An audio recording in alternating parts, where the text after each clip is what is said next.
Ой, да генерал, да майор, отпусти меня домой. Ой, да отпусти меня домой к отцу. Первая мировая война – один из самых широкомасштабных вооруженных конфликтов в истории человечества.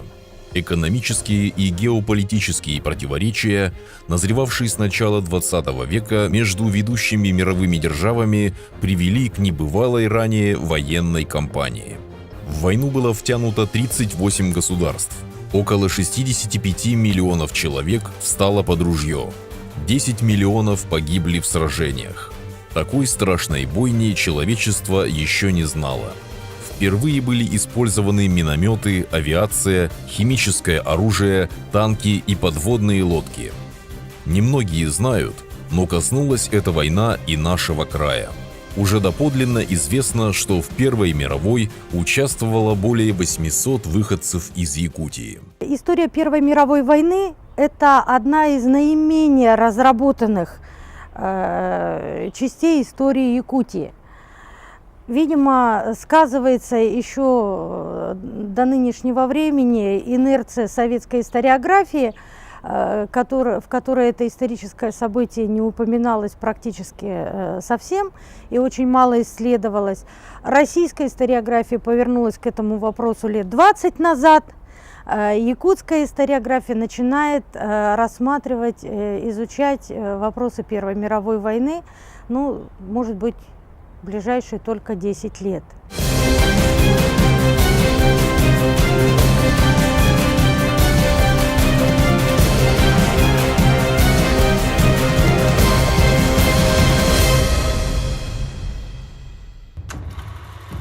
1 августа 1914 года Германия объявила войну России. И это вызвало самый настоящий патриотический подъем в российском обществе. Эта война, ее вообще-то называли Второй народной войной. То есть Первая народная – 1812 год, а это народ считал Вторая народная война.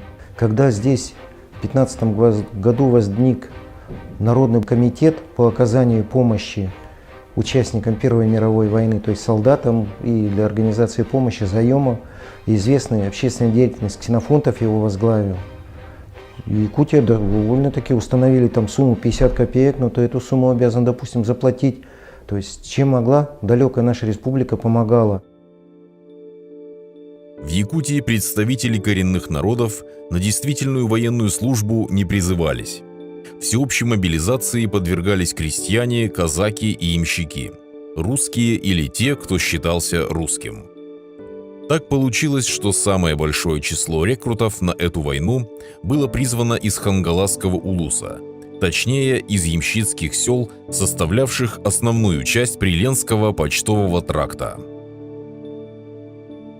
Известно, что на ямщицкую службу на север в 17-18 веках ссылались самые непокорные и неугодные своим хозяевам крестьяне. Приехав в незнакомый далекий край, они были вынуждены не только выживать в наших суровых условиях, но и нести нелегкую государеву службу. Иркутско-Якутский почтовый тракт пролегал по левому берегу Лены на протяжении почти 3000 километров. Ямщики прокладывали дорогу по нетронутой тайге, устраивали мосты и гати на болотах, поддерживали тракт в исправном состоянии. Чтобы выжить и прокормить семьи, освоили таежную целину, обустроили пашни, сеяли хлеб.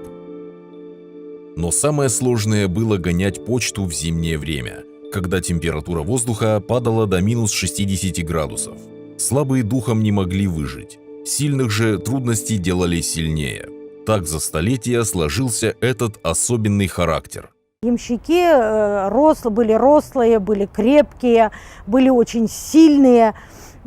Поэтому, конечно, способствовала их деятельность, потому что фактически выехав из населенного пункта, они на станции оставались один на один со всеми проблемами, какие только могут возникнуть. Поэтому, естественно, человеку нужно было и физическую силу иметь, и такой острый живой ум сообразительный, чтобы, ну и храбрость, конечно, потому что вот когда рассказывают, как они ехали зимой, особенно одна бабушка нам рассказывала, это во время Великой Отечественной войны Ямскую гоньбу гоняли женщины и подростки. Вот. И она рассказывала, как она ехала зимой, и кругом волки, и, в общем, вот какого страху она натерпелась.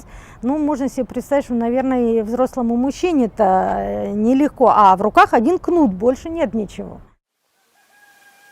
Ямщики и крестьяне Приленского тракта никогда не освобождались от воинской повинности. Выходцы из этих мест участвовали во всех военных действиях, которые вела царская Россия.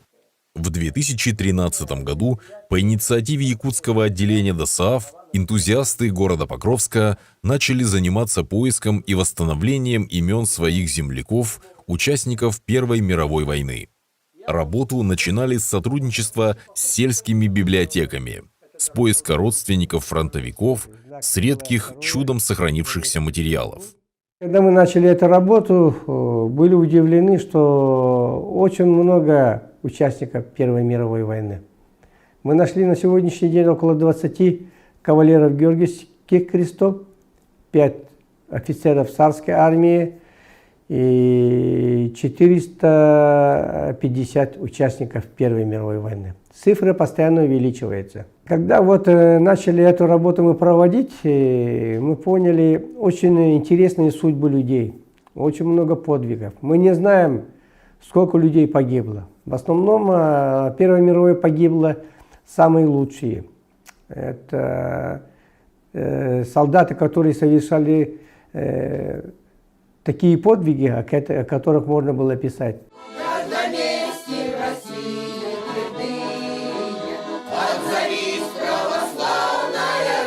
Село Исид.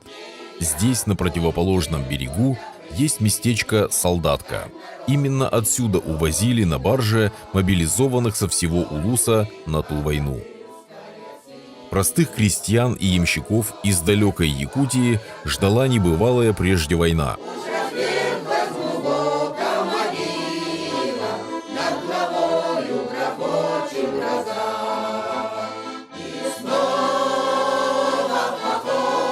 Нередко наши рекруты попадали в самые горячие точки.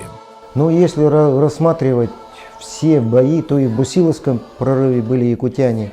Допустим, здесь вот мы рассматривали 22-й сибирский полк, часть туда вливалась, но когда они прибывали на фронты Первой мировой войны, их просто разбрасывали, как я уже сказал, от Крыма, от Румынии до самых северных.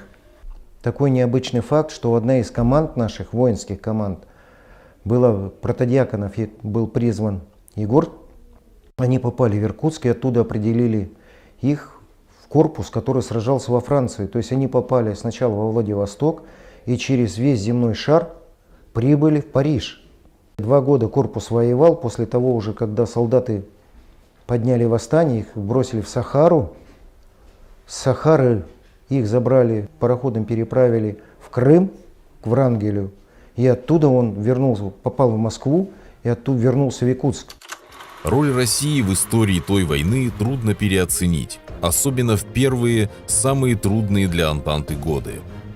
И окончательная победа наших союзников над германской коалицией вряд ли была бы возможна без российской армии.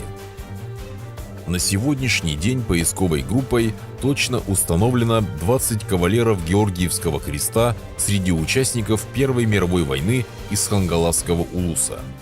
Как известно, этот знак отличия являлся высшей наградой для солдат и офицеров за боевые заслуги и за храбрость. Заслужить солдатский Георгиевский крест можно было только совершив боевой подвиг.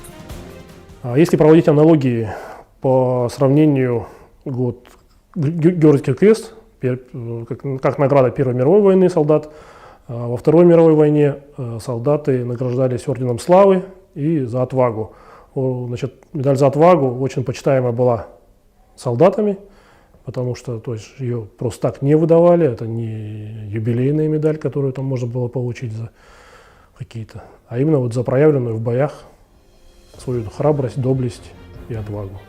Из села в Верхний Вестях на фронт Первой мировой ушли 24 человека.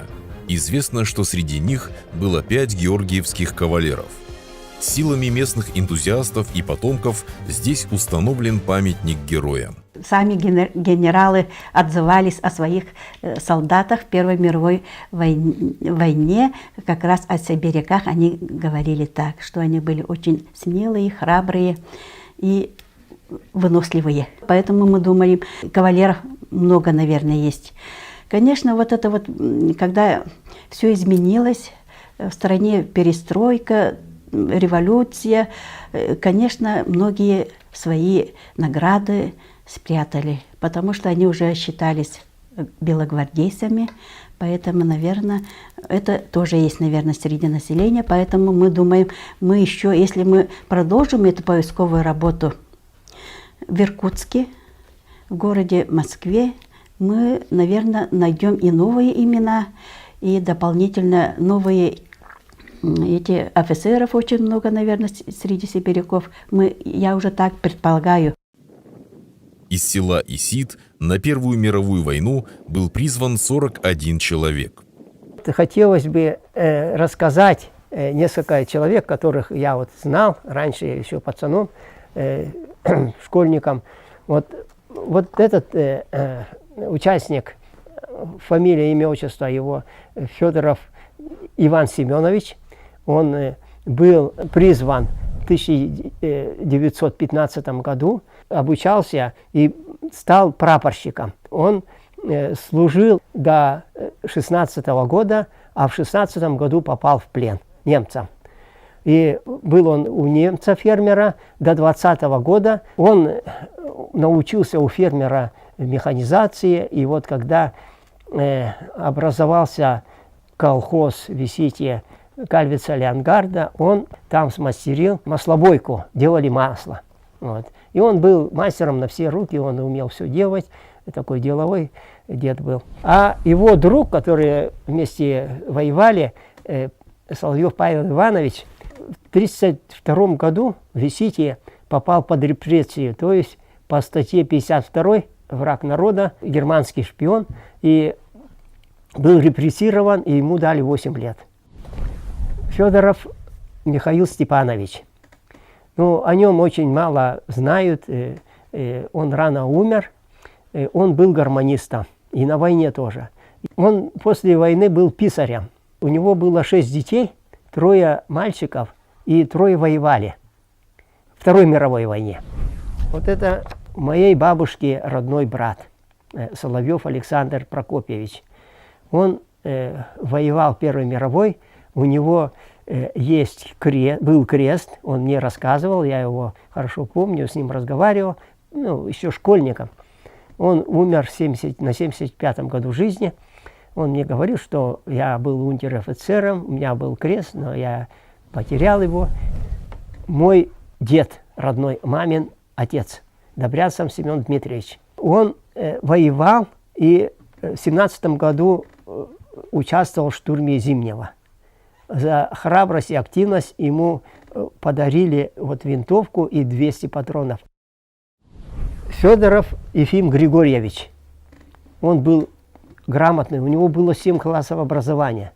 По тем временам это почти высшее образование. Он был на войне Первой мировой, но я с ним много раз сталкивался на сенокосе. Он шел с охоты, у него было ружье иностранное и много уток, больших уток.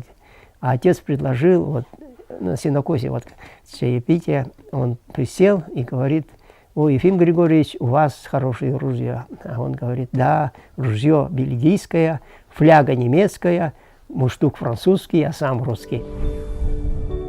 Поражает жизнестойкость ямщиков-фронтовиков Первой мировой. Пройдя тяжкие испытания войны, вернувшись в родные села, они становились здесь проводниками новых идей, участвовали в гражданской войне, внедряли новые методы хозяйствования. Многие женились уже в почтенном возрасте, обзаводились детьми, поднимали их, работая на тяжелой работе. И в наши дни в этих селах еще живут их дети, которые прекрасно помнят своих отцов. Мой отец Соловьев Павел Прокопьевич ушел на Первую мировую войну со своим братом Соловьевым Александром Прокопьевичем, который имеет награждение Георгиевского креста.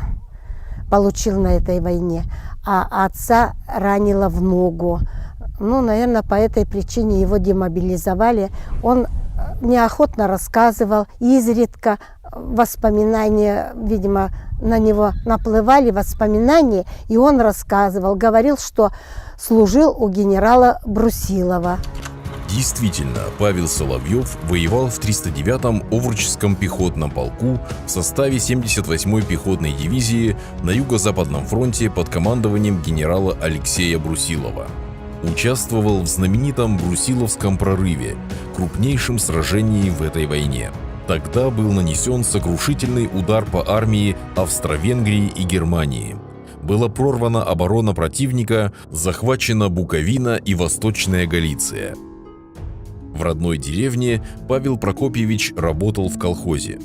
Первая жена умерла от болезни, оставив ему 10 детей.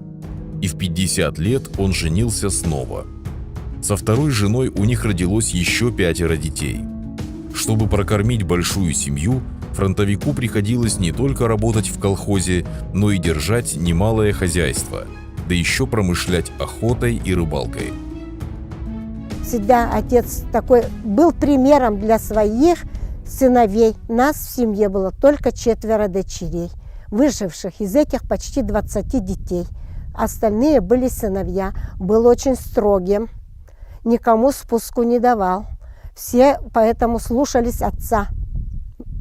Временами даже, наверное, побаивались, но столько сыновей надо было воспитать как-то. Бывшая станция Ой-Муран. Отсюда на фронт Первой мировой ушло около 20 человек, и все они носили одну фамилию – Филипповы. Мы по архивным данным знаем, что в Ой-Муранской почтовой станции в 1778 году был поселен Филиппов Прокопий из Ярославской губернии, отроду ему всего было 25 лет. И по архивным документам знаем, что в этом году, в 1778 году, у него уже был сын Роман. Это говорит о том, что он уже приехал с молодой женой и с ребенком, уже семья была заселена.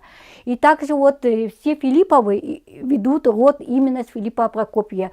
Но что интересно, что когда уже в 5-м поколении эти все Филипповы уже не стали друг друга родняться.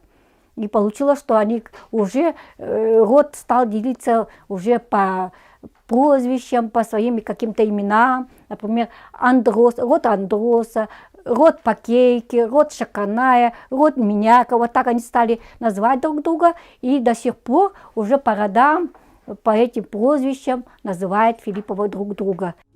Библиотека-музей села Едяй занимается сбором материала об участниках Первой мировой с 2006 года. Находили потомков воинов, по крупицам восстанавливали отдельные факты их биографии.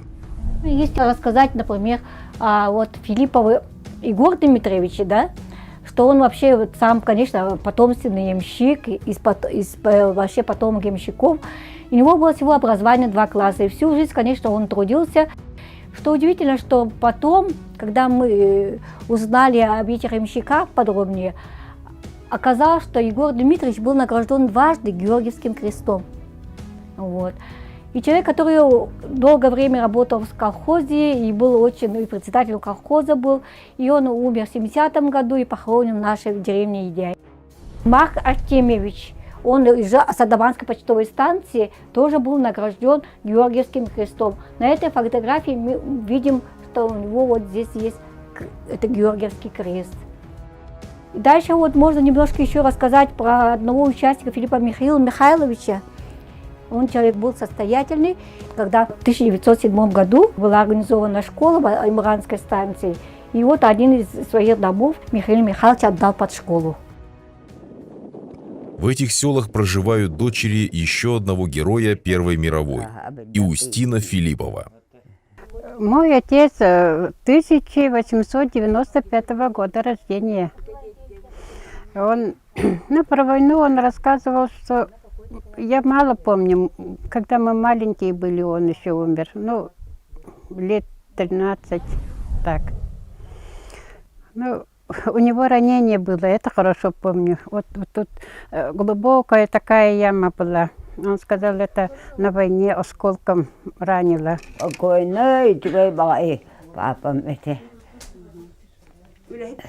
Ülehit bolla. Bu vaktir davıta dağını, kastır davıta dağını, brigadir davıta dağını, zvenovod davıta dağını, баратыгар кругом тиллерете. А потом под старости он делал всякие эти лопаты, сани для колхоза. Тогда трудодни давали. На пенсию вышел, тогда пенсия была у него 12 рублей в месяц. И давали этими самыми зернами, мясом, молоком давали. Вот на это вот жили.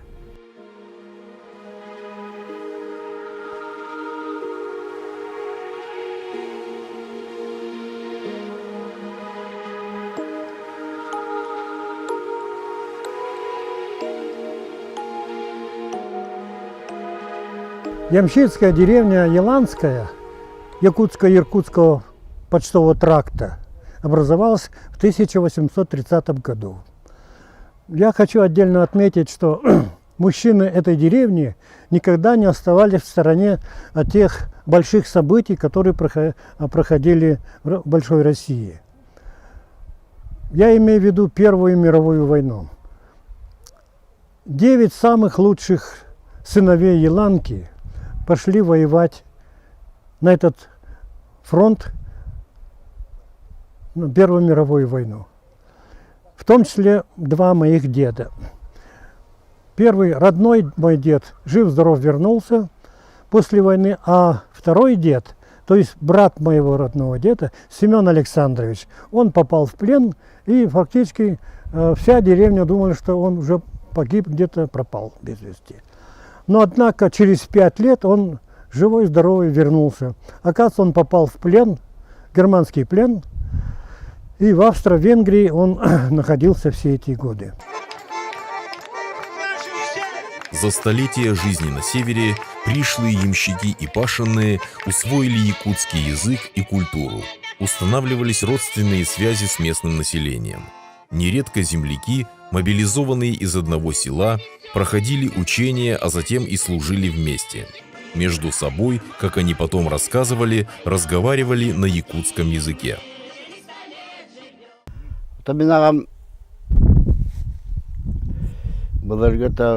Сереге бар дады тоққа тер у меня дерти биттерде мантан элбах кити битте онна булыргылар то меня олары төлөбөт сыджыттарын аны туран штаковойга кирдактеринен уппаттар бит но штаковой болунда штаковой пуланда бар булан уппада бит апетер тылыр бит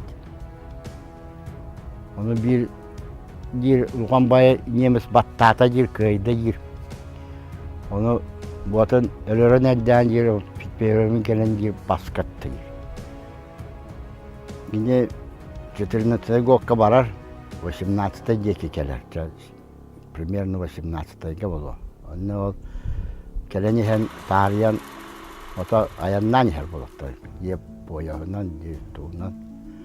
Он Санкт-Петербурга сидят Ленин выступление тинкербедете. Он дякай тихичаннан кихидир ханнара рах пайттан көрөбүт. Башым тоо облика хатчакаштибете. Но то Ленин ден этер буллакта. Он Ленин көрбөт оганнара. Үч болан бу мантан бодойдутта хидибетте бирге. Миронов Константин ден туум билбетим. И Каморников Егор ден. Ал Егора Малакантан, Константина Булан Тохтан, Крестях, деревня Туттан. Отоманны келендер, отобихи Ленинин көрді біттен, аддякай тонон Буланын дұқойы тол, ағавын великий ғонер ден аттауыттары. Қоғата великий ден.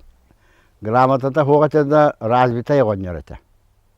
Қаннара туғыры істеветін бартын кепсян берер еті, памятейна соға еті.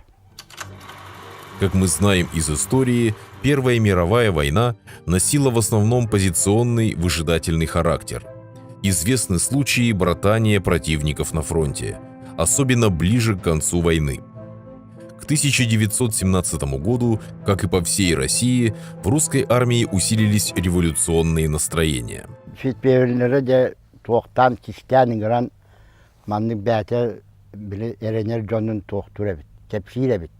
Революция болук тактым, манник бартын. Точно ол үш болан билен келбеттер эти манна. Манналар билбет болакта, далой да буди тоқты деревнялар билбет. Бугенне уже курс бардактара революционер тоон курсын. Как показала практика, 90% фронтовиков симпатизировали большевикам, то есть встали на сторону, будем говорить, революции. И основным ударным звеном именно рабоче-крестьянской Красной армии, рабоче-крестьянской милиции здесь стали фронтовики. Кроме этого, когда было уже подписано соглашение, фронтовики возвращались с фронта, то есть с винтовкой, трехлинейкой, и ему по решению солдатского комитета выдавалось 200 патронов. То есть это была грозная сила, которая прибыла сюда. По рассказам моего деда, мой дед тоже принимал участие в Первой мировой войне. Когда их пробовали остановить в Иркутске, они с боем прорвались на Лену и рассыпались по своим деревням. Фронтовики, простые сельчане, измотанные затяжной войной, поверившие в большевистские лозунги, активно участвовали в становлении новой власти. Воевали с белогвардейцами и различными бандформированиями, организовывали колхозы. Мой прапрадед Голоков Александр Михайлович был призван на Первую мировую войну в 1914 году. Был награжден Георгиевским крестом. Но потом началась гражданская война, воевали красные и белые. Но потом моего дедушки захватили в плен и повезли его на расстрел и забрали его Георгиевский крест.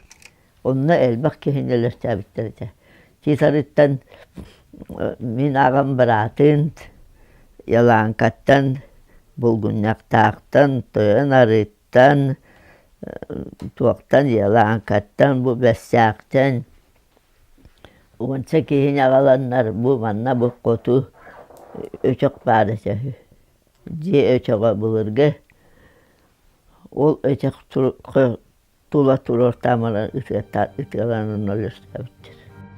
Рассказывают, что тогда Александра Голокова спас от бандитской расправы улусный голова Василий Ксенофондов, который привез прошение, срочно собрав от сородичей 500 голосов в защиту своего земляка. Многие ветераны Первой мировой были людьми незаурядными. О них до сих пор ходят легенды среди местных жителей. Петров Григорий Ильич, вот дважды кавалер Георгиевского креста, он умер в 1965 году. Я его знал в возрасте 84 года, он умер. Знал его хорошо, в его семье бывал. Был очень высокий, здоровый, статный, сильный человек, 2-метрового роста. В нашем селе, но у нас обычно по-якутски мы общаемся. Родной язык такой бытовой якутский. Лекай гонер диллер, лекай. Но это крупный сахатый. Вот он был призван в первые годы мировой войны и находился там фактически до окончания войны. Но он, значит, по рассказам, как физически сильный человек, вот, получил награды за героизм, за храбрость и удачные штыковые бои. Но в то время, значит, вот штыковые бои специально организовывались, стенка на стенку. И, конечно, вот физически сильные люди в этом преуспевали. Василий Михайлович, еще один участник Первой мировой войны, это друг детства нашего деда. Мы постоянно с отцом у него ходили в гости, когда проверяли заездки, они жили на отшибе от деревни подальше. И заходили греться туда. Ну и старик бабушкой за чаем, и дед рассказывал во время этой войны, как они штурмовали Шипкинский перевал, как они форсировали приток Дуная, Рымник и так далее. Но он называл географические имена, значит, в Болгарии, в Румынии, в современной. И вот я после его рассказа, как раз в 6 классе мне подарили географический атлас. И вот сверял его рассказ с географическими названиями, речками, реками, притоками Дуная, городами. И точно совпадали. И он вот ставил стога, интересно. До 90 лет старик вручную косил, сам стоговал. Он умер в возрасте 96 лет, в 85 году. 86-м, то есть 96-й год. И вот эти стога он делал как ромбики. Днище очень маленькое, потом вот таким, потом тоже как ромбик. Но мы в детстве даже удивлялись, как он стогует, но стог не падает, потому что днище маленькое. И потом я несколько лет назад побывал в Румынии, и там точно такие же стога стоят. Оказывается, дед перенял опыт, как стогуют европейские фермеры. В селе Синск старейшины еще помнят Ивана Андреевича Алексеева, долгожителя, старика богатырского сложения, меткого стрелка и удачливого охотника. Иван Андреевич был участником 2 войн – русско-японской и Первой мировой. Он как рассказывал, его вот там травили эти немцы газом в основном, и много народу, солдат умирало от газа. Война была такая тяжелая.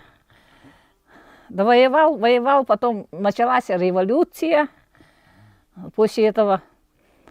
И он целый год ходил, не знал, куда идти. Потом решил вернуться домой в 18 году, 1918 вернулся домой.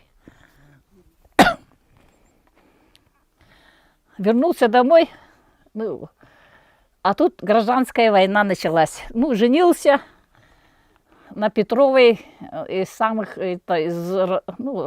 Катужуринской семьи. Детей много было у Петровых, и вот одну, Екатерину Николаевну сосватал. Он был здоровый, крепкий мужик, ни разу не женатый. Что делать, семью решил создать. А ему было где-то 60 или под 70. Но он крепким мужиком сильным был. На всех состязаниях там по деревням они ездили, кулачные бои, он первые места занимал. Потом родилась у них дочка, моя мать. В 22-м поступил в Красную армию. Во время гражданской войны в этих местах лютовала банда Харлампия Устинова. 12 августа 1922 года банда напала на сводный отряд красноармейцев, который стоял тогда в Синске.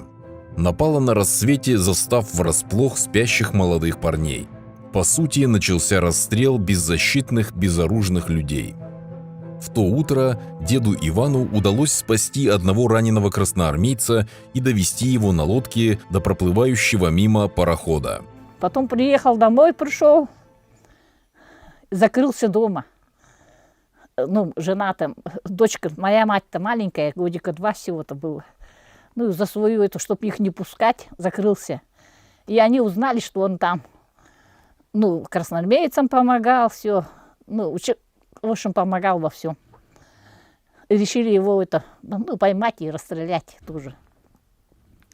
Долго дверь не открывал, сильный, здоровый был, его стучали, потом все-таки открыл. Из-за того, что жену, детей, да, дом могут сжечь, все, могут всякое сделать. Ага. Крепко держал дверь, долго держал. Но потом вышел все-таки. В этом доме я жила с дедом когда-то. Хороший дом, казачий дом. И в этом вышел, и его в обед всех собрали, закрыли в этом. На горе церковь была раньше. Расстрелять решили, все. Село-то все пригнали, уже собрались его расстрелять. И тут у нас священник был. Слепцов батюшка сказал: не стреляйте, сами из этой же деревни половина были эти бандиты-то. Не стреляйте, у вас же дети, семьи, как будете дальше жить? И они подумали и оставили его. Ребенок маленький вроде. И тут красноармейцы вовремя подоспели. После этого все успокоились. Потом пришла Отечественная уже война. И он-то был крепкий старик. Пошел, и его не взяли на эту войну. Он просто злой был, что его не взяли. Ну, ему где-то под 90 было тогда, наверное. Участники Первой мировой пользовались большим уважением среди земляков. Их избирали председателями образовавшихся тогда колхозов, немало было среди них грамотных людей. Мой дед Голоков Петр Иннокентьевич был на Первой мировой войне, и 6 лет он пробыл в плену Австро-Венгрии. И оттуда пришел, такой он молчаливый был. И он кончил приходскую школу, поэтому считался, что очень грамотным и обучал неграмотных людей. К нему все приходили писать. Его почему-то всегда звали батя. С уважением относились к нему. Он работал в таких работах секретарем, вот, и в сельпо вот, работал, и воспитал вот 3 дочерей и вот моего отца, который погиб вот под Сталинградом. И очень был уважительный, и тоже очень мудрый, многословный, он мало говорил, тоже поздно женился на такой, первая жена умерла, и на второй вот женился на бедной такой женщине. И вот родились дети, и я вот... И он никогда не рассказывал, говорил, не надо вам войну узнавать, зачем вам это, сейчас войны не будет, сейчас другое время. И мама говорила, что он очень хотел изменить в деревне вот быт жизни. И всем помогал вот писать. И во время войны все вспоминают, что он очень был добрый. И помогал вот хлебом там, и карточкой вот. Вот такие у меня очень теплые, хорошие воспоминания остались от деда. При советской власти фронтовики Первой мировой не любили вспоминать свое участие в той войне. Многие прятали свои награды. Именно по этой причине сейчас трудно точно установить всех кавалеров Георгиевского креста. Я хочу рассказать о своем деде Кузьмине Никите Лаврентьевиче, участнике Первой мировой войны. С войны он вернулся в 1916 году. В тот же год родилась моя мама, Кузьмина Вера Никитична. Пришел он с Георгиевским крестом. Но после войны прожил немного, потому что у него было, видимо, сильное ранение ноги. Это из воспоминаний моей мамы. Вот после работы в поле он приходил и долго лежал на полу, вот в этом амбаре, на некрашенном полу. Так объясняли, что боль с ноги вытягивает, вот, именно прохладный пол. В деревне пользовался большим уважением. Ходил с тросточкой, высокий очень. И всегда у него получали дельные советы. Очень хорошо знал, как вести хозяйство. Да, хозяйство было по тем временам большое. Где-то 12 дойных коров, табун лошадей, своя мельница, вот здесь во дворе она была, конная. И жили в достатке. Но, конечно, после войны вот его сын Василий Никитич был ответственным партийным работником, и какие-то были гонения на то, что вот даже называли «твой отец царский прихвостень». Обидно, конечно, было, но вот так неправильно понимали. В общем-то, это Первая мировая война, это же по значению, ну, конечно, уступала Второй мировой, но столько народу было задействовано, столько понесли урону деревенские семьи, столько было погибших.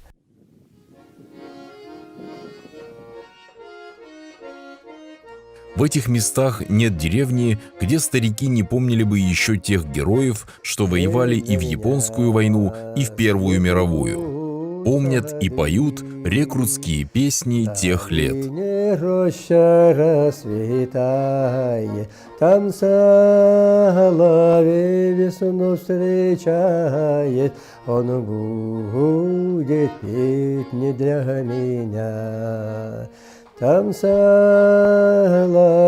весну встречает, он будет петь не для меня, а для меня кусок свинца. Он в тело белое вопьется, и слезы горькие польются. Такая жизнь, брат, ждет меня. И слезы горькие польются. Такая жизнь, брат, ждет меня. В октябре этого года в городе Покровске была установлена мемориальная доска, посвященная Ивану Ивановичу Дмитриеву. Иван Иванович, уроженец села Витим, с 1914 по 1918 год участвовал в Первой мировой войне. Вернулся домой кавалером Георгиевского креста 2, 3 и 4 степени. Активно участвовал в гражданской войне. В начале Великой Отечественной войны, когда Ивану Ивановичу было уже 55 лет, ушел на фронт добровольцем, прошел всю войну до победного конца и вернулся домой. К своим Георгиевским крестам добавил орден Славы 3 степени, орден Отечественной войны 2 степени, медали за отвагу, за оборону Сталинграда, за победу над Германией. А также получил благодарность от главнокомандующего вооруженными силами СССР Иосифа Сталина. Наши знаменитые генералы Андрей Притузов и Леонид Котельников тоже начинали свою военную карьеру еще в Первую мировую. В гражданскую воевали в Красной армии, а затем принимали участие в Великой Отечественной войне. Прошло 100 лет со дня окончания Первой мировой войны. 20 век для России был временем войн и потрясений. Революция, гражданская война, затем Великая Отечественная. Все эти события со временем вытеснили память о той Первой мировой, потрясшей когда-то до основания и круто изменившей весь мир и в дальнейшем весь ход истории. Немало способствовала забвению и советская идеология, прикрепившая к этой войне ярлык классово-чуждой, империалистической. История мира состоит из отдельных историй жизни каждого человека. И по биографиям героев нашего фильма можно изучать историю России 20 века. Василий Шукшин писал: «Уверуй, что все было не зря. Наши песни, наши сказки, наши неимоверной тяжести победы, наше страдание. Не отдавай всего этого за понюх табаку. Мы умели жить. Помни это».